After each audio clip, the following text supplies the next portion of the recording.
안녕하세요. 크립토TV입니다. 현재 강세장이 한창 진행 중임에도 불구하고 진짜 불장 때까지 완주하기가 쉽지 않은 이유를 알아보도록 하겠습니다. 아마 대부분 불장 오면 잘 기다렸다가 팔아야지 하면서 묵묵히 기다리시다가도 또 한편으로는 야, 이거 경기 침체 오면 안 되는데 근데 최근 악재 뉴스들이 너무 많거든요. 아시겠지만 경기 침체 오면요. 주식뿐만 아니라 코인, 부동산, 심지어 금까지도 아마 많이 떨어질 거라 생각이 들거든요. 그래서 좀 헷갈리신 분 계실까 봐 다시 한번 이번 영상을 준비했는데요. 자, 7월 29일자 기사였습니다.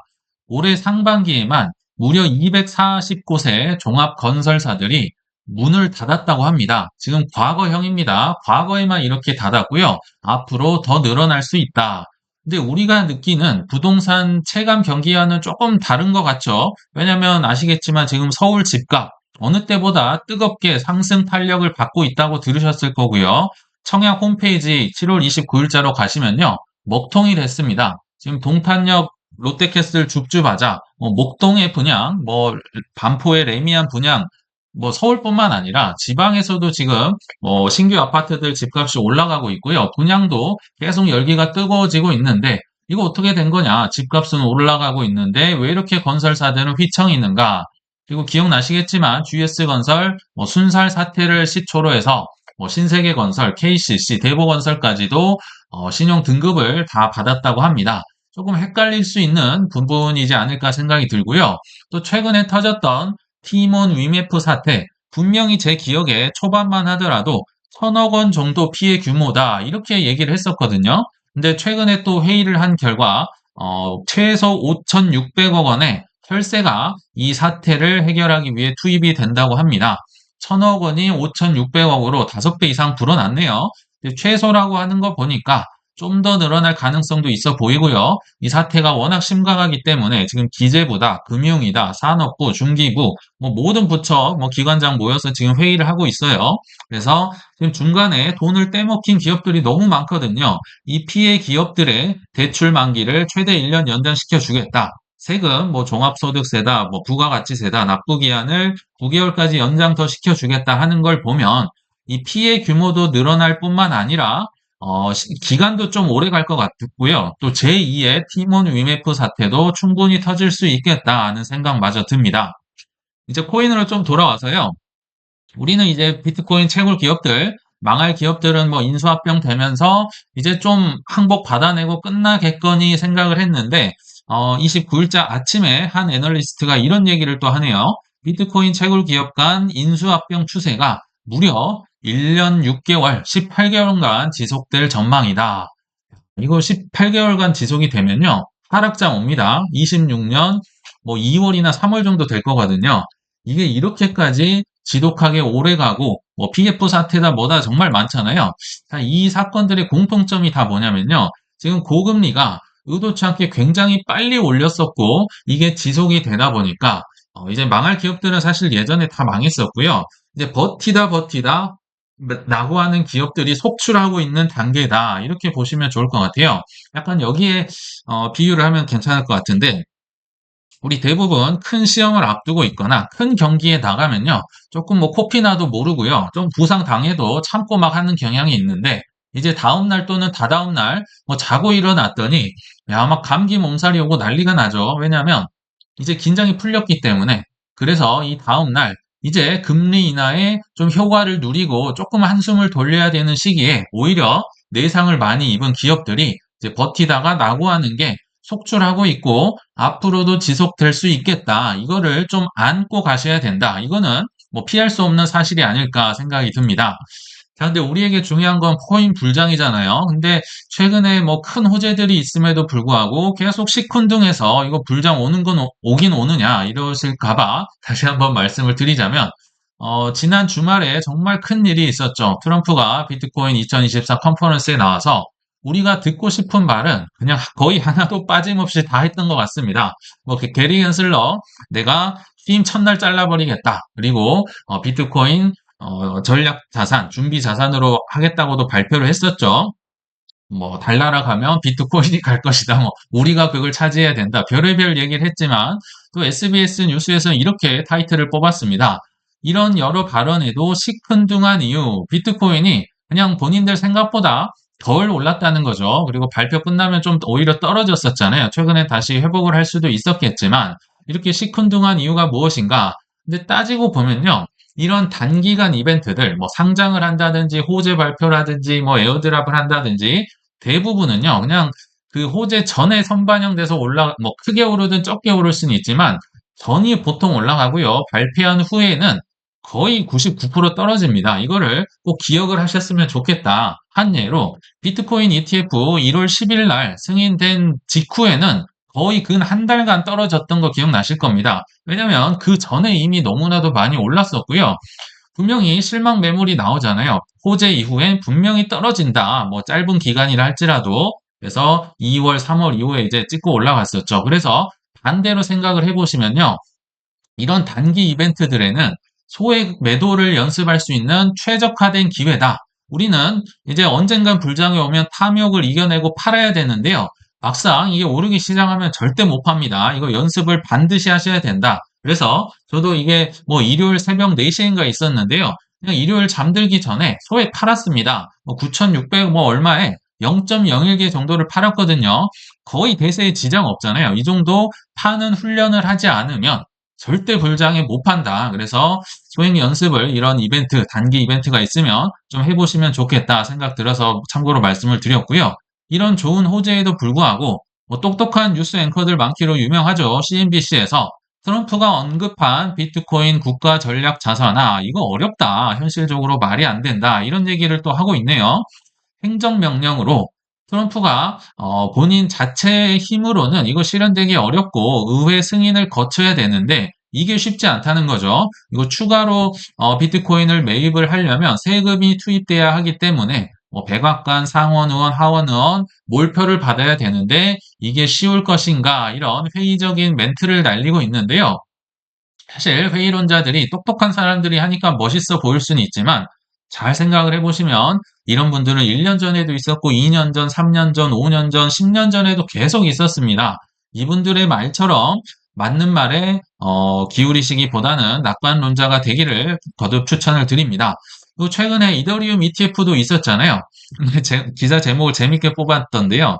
호재라 들어갔는데 ETF 출시 후에 오히려 떨어졌었죠. 그리고 그렇게 오른 것도 없었습니다. 사실 이더리움은요. 뭐 스테이킹에 빠졌다, 뭐 그레이스케일이 던졌다 여러 이유가 있지만 호재라 들어가는 것 자체가 사실 뭐 말이 안 되는 거죠. 호재 전에 들어가야지. 호재를 보고 들어가면 당연히 떨어진다 생각이 드는데요.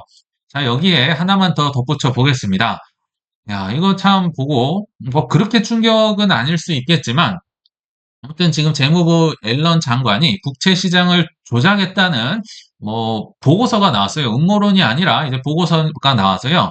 앨런이 재무부 예산으로 미국 국채 시장에서 금리를 인위적으로 낮춰서 미국 경제가 좋아진 것처럼 포장했다. 뭐 이걸 슈가 하이라고 하죠. 설탕 계속 먹으면 처음엔 달콤한데 결국은 이제 몸이 망가진다 이런 뜻인데요. 사실 이런 것 때문에 비트코인이 탄생한 이유기도 하겠죠. 이게요, 왜 이렇게 나왔냐? 국채 시장이 금리가 올라가면 어떻게 격추가 돼서 떨어지고요. 또 올라가면 격추가 돼서 떨어지고 누가 보더라도 어떤 사람이 개입을 했을 것 같다. 근데 이제 금리가 떨어져야 좋아지는 것처럼 보이면서 주식 시장이 오르잖아요. 그래서 이런 보고서가 나왔었다. 참 모든 여건은 그렇게 뭐 우호적이지 않은 것처럼 보입니다. 근데 제가 여기에 대해서 한번 반박을 해볼 거고요. 그렇기 위해선 저는 불장을 앞둔 2020년도 말에 이제 여러 가지 뉴스와 정서를 한번 살펴보면서 반박해 보도록 하겠습니다. 20년도 말에 뭐 여러 가지 차트라든지 뭐 장단기 금리 역전이나 이런 거 많이 봤기 때문에 이제 뉴스와 정서를 좀 살펴보시면 좋겠다. 정말 불장을 앞둔 시기였죠. 그때 당시입니다. 20년도 11월이었는데요. 미국 다우지수가 사상 첫 3만 달러를 돌파했다. 이거 랠리 시작이냐, 단기 과열이냐? 언젠가 본 듯한 뉴스 아닌가요? 왜냐면 사상 첫 뭐 돌파, 뭐 신고점 돌파. 사실 올해도 지겹도록 들었었고 작년에도 들었던 얘기인데요. 20년도 11월에도 똑같이 들었었던 얘기입니다. 역시 20년도 12월 달에 모건 스탠리가 이제 새로운 사이클이 시작된다. 소형주와 위험 자산이 유망하다. 이것도 어디서 본 것 같죠? 기억나시겠지만 이제 빅테크가 약간 주춤하고 AI가 주춤하면서 소형주 랠리, 러셀 2000이 오르고 뭐 위험 자산 올라갈 수 있다. 그때와 뭐 크게 다른 뉴스로 보이진 않습니다. 또 하나 보시죠. 역시 20년도 12월 말이었는데요. 연말에 막판 랠리 계속 올라갈 것인가 아니면 닷컴 버블이 붕괴될 것인가 우리 너무 많이 들었던 것 같아요. AI 붕괴되는 거 아니냐. 이때도 닷컴 버블 얘기가 또 나왔었던 것 같은데요. 한번 차트를 보시면 이해가 쉬울 것 같아요. 여기 보시면 이게 나스닥 지수인데요. 이때 20년도 뭐 3월 달 즈음에 비트코인과 미국 주식 엄청난 폭락을 이뤘었죠. 폭락이 왔음에도 불구하고 이때부터 정말 연말까지 미친 듯이 올라갑니다. 거의 뭐 6천, 이 전체 지수거든요. 한 종목도 아니고 한 6천 조금 넘게 7천 가까이 있던 지수가 12,800까지 올라가면서 그냥 나스닥 전체 지수가 더블이 됐습니다. 이 상황에서 더 올라갈 수 있다고 베팅을 하는 사람이 얼마나 될 수 있을 것인가. 게다가 이때는요. 코로나입니다. 코로나가 왔어요. 20년도 3월에 와서 21년, 22년까지 쭉 갔던 거 우리 기억나시죠? 이런 코로나가 장기화될 수 있다는 위험에 지금 그러니까 한번 생각해 보시면 우리가 지금 경기 침체다 악재가 많다고 하는데요. 외출이 불가한 상태보다 더 큰 악재가 있었을까요? 이때 당시가 근데 그랬거든요. 코로나가 장기화되면서 뭐 돈을 이렇게 많이 찍어내는 게 무슨 소용이 있느냐. 지금 밖에 나가질 못해서 가게를 갈 수가 없고 병원을 갈 수가 없는데 이보다 센 악재는 없었다. 이거 이제 오를 만큼 올랐다. 아마 이렇게 얘기를 했으면 또 다들 수긍을 하셨을 것 같아요. 그러나 결과는 아시겠지만 21년도에는 코로나라는 최대 악재를 품은 상태에서 뭐 정말 광란의 파티가 벌어졌던 거 기억이 나실 겁니다. 요거를 좀 기억을 하셨으면 좋겠다는 생각이 들고요. 자, 그래서 코인 얘기로 마무리를 해야겠죠. 다시 한번 반복해서 강조해서 얘기를 합니다. 주기영 대표가 하는 얘기인데요. 비트코인 강세장 25년 중반까지는 이것도 좀 보수적으로 본 것 같습니다. 유지될 수 있다. 다시 한번 촌철살인 그냥 단정을 해서 딱 얘기를 해버립니다. 자, 주기영 대표 강세 사이클이 25년 중반까지 갈 가능성이 매우 높다. 이것도 전 보수적으로 얘기를 한 것 같거든요. 자, 늙은 고래, 오래된 고래, 뭐 이렇게 이동을 빨리빨리 안 하는 이런 고래들은 강세장에서 이익을 얻는 경우가 많다. 그래서 이런 분들이 이제 실현 가격, 그러니까 분할 매도를 이들도 할 거 아니에요. 이때 팔았다, 이때 팔았다, 이런 게 온체인 데이터로 다 파악이 되기 때문에 이분이 자신 있게 얘기를 하는 거고요. 과거의 사이클 때는 통상적으로 18개월 동안 이익을 실현했다. 그러니까 무려 18개월에 거쳐서 뭐 초기에 판 고래도 있을 거고 뒤쪽에 정말 정점에 판 고래도 있겠죠. 18개월 동안 분할 매도를 하더라. 근데 이번에 시작한 것은 4개월 전부터 이익 실현 기간이 있었다. 무슨 얘기입니까? 앞으로 14개월 남았다는 얘기를 하는 겁니다. 좀 더 이해를 돕기 위해서 한번 말씀을 드리면요. 자, 이 까만 게 비트코인의 가격이고요.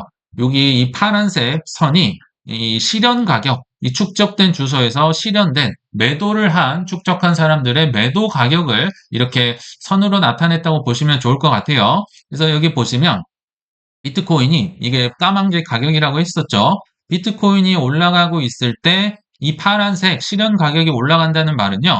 이 축적했던 고래들이 분할 매도를 한다는 뜻입니다. 자, 이때 팔고 이때 팔고 이때 팔고 이때 팔고 이때 팔고 하다가 거의 이 17년 말 정점에서 이들이 파는 걸 멈추고 이제 오히려 뭐 떨어지기도 하죠.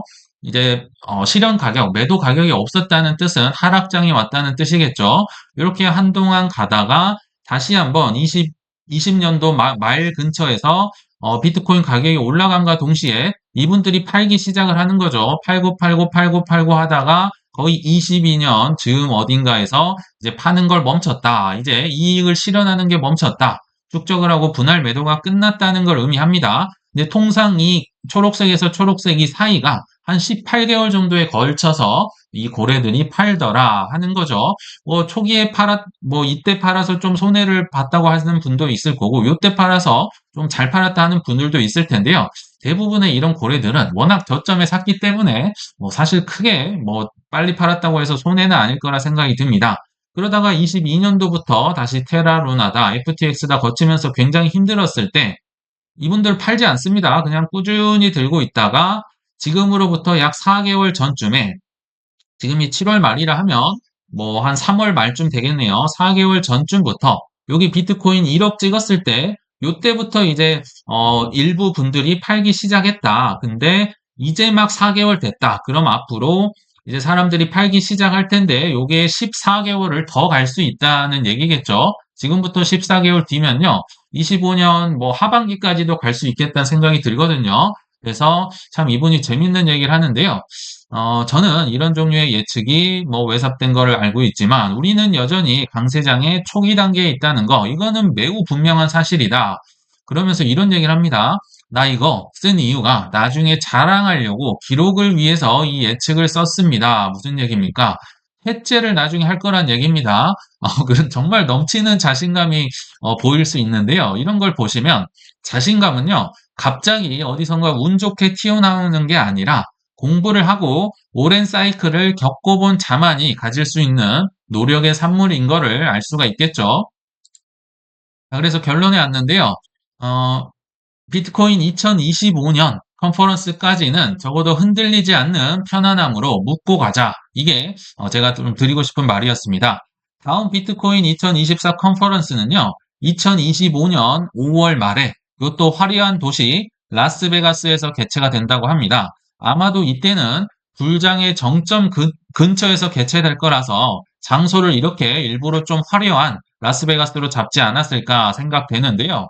그 전까지는 어떤 공포가 오더라도 이렇게 흥분한 대중들이 물밀듯 들어올 시기가 결국 올 거라 봅니다. 그래서 그때 분할로 잘 빠져나올 수 있도록 이런 악재 뉴스에 일희일비하기보다는 여유로운, 여유 있는 계획을 가져보시길 바라면서 이만 물러가겠습니다. 시청 감사합니다.